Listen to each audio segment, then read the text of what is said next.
Hello everybody, welcome back to my channel. Welcome if you are new here, and I hope you're excited as I am for today's video.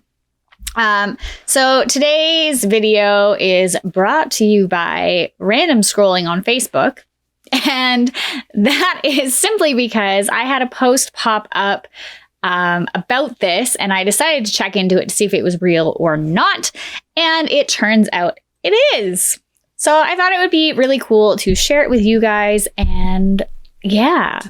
So today's video is about the Erdington murders.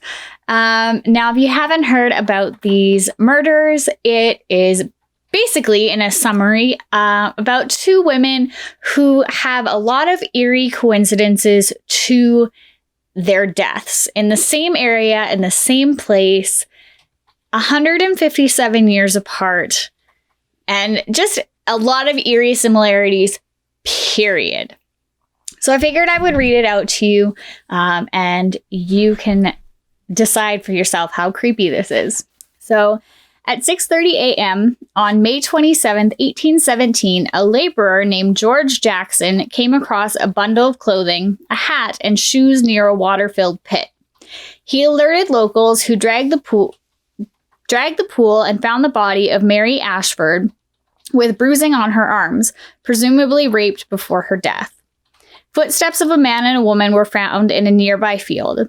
Authorities scrutinized the events leading up to Mary's death and named one Abraham Thornton as the prime suspect. The victim was a 20-year-old girl who had plenty of suitors.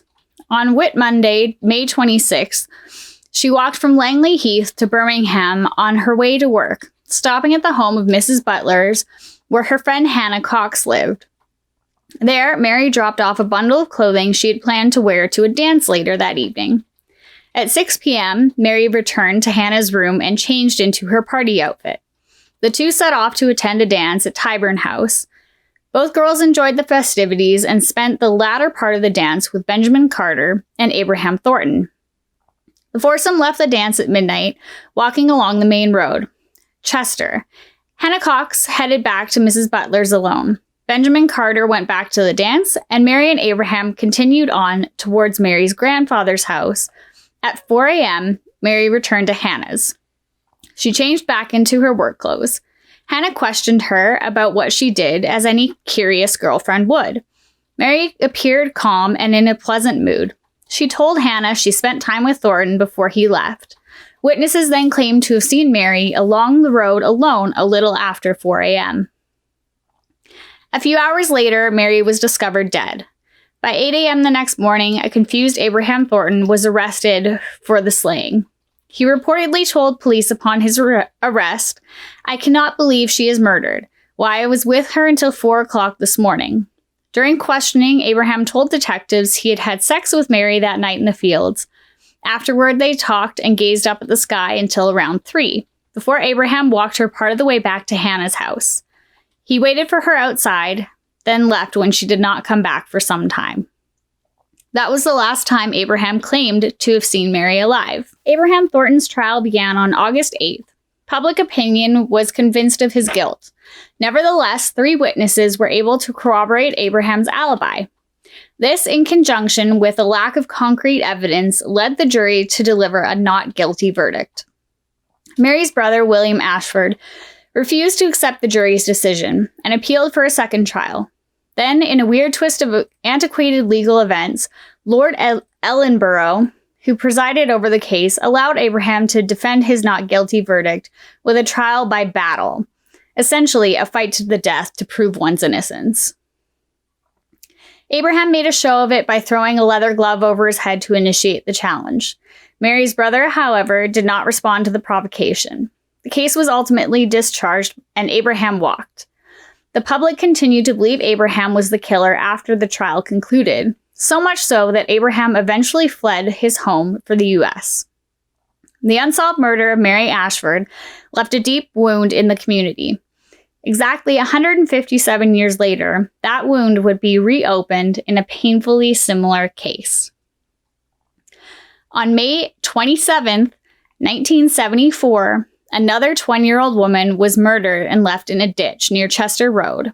Her body, which showed signs of rape and strangulation, was discovered a few days after death. This woman was identified as Barbara Forrest, who worked as a nurse at a nearby Pipe Hayes Children's Home. She too had gone missing on Whit Monday.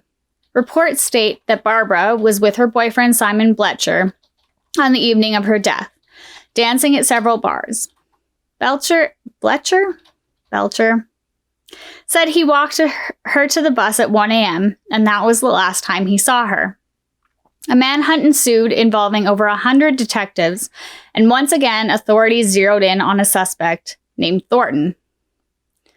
Michael Ian Thornton lived on Chester Road and was Barbara Forrest's co-worker. After authorities reportedly found bloodstains on Thornton's pants and uncovered a false alibi from his mother, they apprehended him and charged him for the slaying.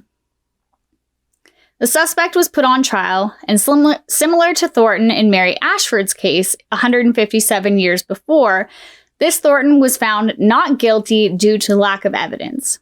To draw yet another similarity, Barbara Forrest's sibling Erica refused to accept the verdict. In 2012, she demanded the case be reopened and DNA evidence reviewed. Even more chilling are the accounts of both women feeling a sense of dread leading to their deaths. Mary Ashford reportedly told Hannah Cox's mother she had bad feelings about the week to come. And Barbara Forrest had also confided in a coworker 10 days before she died that this is going to be my unlucky month. I just know it. Don't ask me why. Both murders remain unsolved, and some view the parallels between the cases as a mere coincidence, while others see something sinister. One thing is for certain, they continue to search for answers to these strangely similar cases. So, the other thing that I remember reading about this is that the girls were actually born on the same day as well. So not only were they born on the same day, died on the same day, had killers with the same last names, and the cases were both thrown out.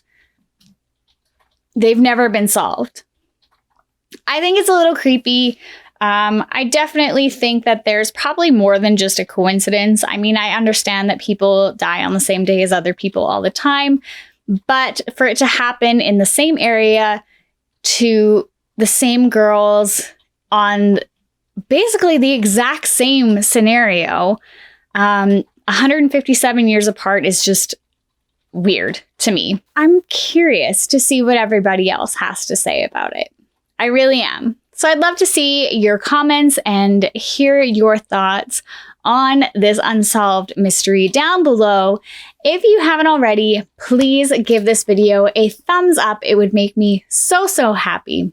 Do not forget to hit the subscribe button and turn on the notifications because I upload every Monday, Wednesday, and Friday.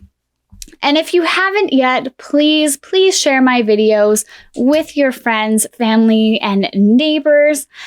I would love to have more people enjoying this experience with us. And I am so excited for where this channel will go in the future.